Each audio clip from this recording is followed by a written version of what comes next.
सबैलाई नमस्कार। म रामचन्द्र राउत हो। म अलि जिद्दी नै छु, त्यसैले मैले जिन्दगीमा कहिले पनि हार मानिनँ। त्यसै मलाई मलाई मनमा अनेक सोच नआएका पनि होइनन्। त्यसैले त्यसकारणले गर्दा हार मान्नु हुँदैन। एउटा फिलोसोफरले लेखेको पनि छ, थाकेर बस्नु तर हारेर कहिले पनि नबस्नु भनेको छ फिलोसोफरले। र साथीहरू, मेरो युट्युब च्यानल छ साथी हो, तपाईँहरू पनि बनाउनुहोस्। युट्युब च्यानल बनाउन त्यो युट्युबमै तल भएको यतापट्टि भएकोमा बायाँपट्टि फोटो आफ्नो नामबाट हुन्छ, त्यहाँ चाहिँ थिचेर नाम लेख्ने, इमेल आइडी चाहिँ कन्ठ गर्नुपर्छ। इमेल आइडी कन्ठ गरेपछि इमेल आइडी माग्छ गुगलले इमेल आइडी मागेपछि त्यसको पासपोर्ट चाहिँ बिर्सिनु भएन।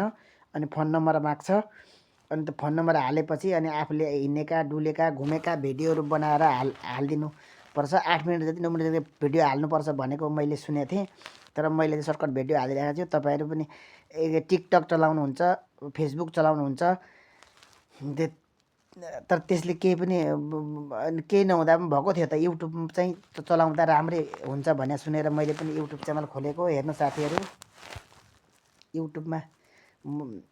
युट्युबमा चाहिँ भिडियो हाल्यो भने केही हुन्छ भनेर सुनेर मैले पनि युट्युब बनाइराखेको छु धमाधम।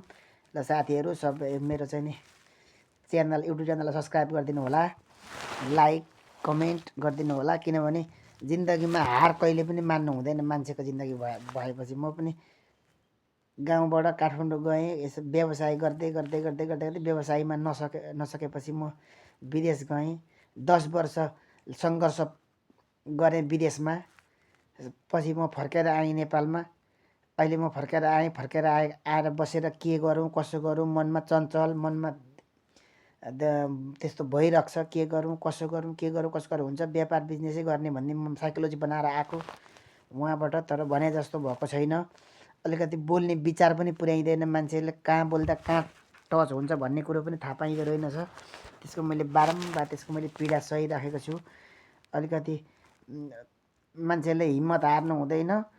एक न सङ्घर्ष गरेपछि भगवान्ले तिनलाई दिएरै छाड्छन्। सङ्घर्ष जिन्दगीमा सङ्घर्ष गर्नुपर्छ। सङ्घर्ष गर्दा नै हुन्छ, हार मान्नु हुँदैन। जे पनि काम गर्नुपर्ने रहेछ, किनभने कामलाई सानो कहिले पनि मान्नु हुँदैन, लजाउनु हुँदैन भनेर मैले आफूभन्दा ठुला मान्ने जनहरूले भनेको सुनेको थिएँ। ल साथीहरू, मेरो भिडियोलाई लाइक कमेन्ट सब्सक्राइब गरिदिनु होला।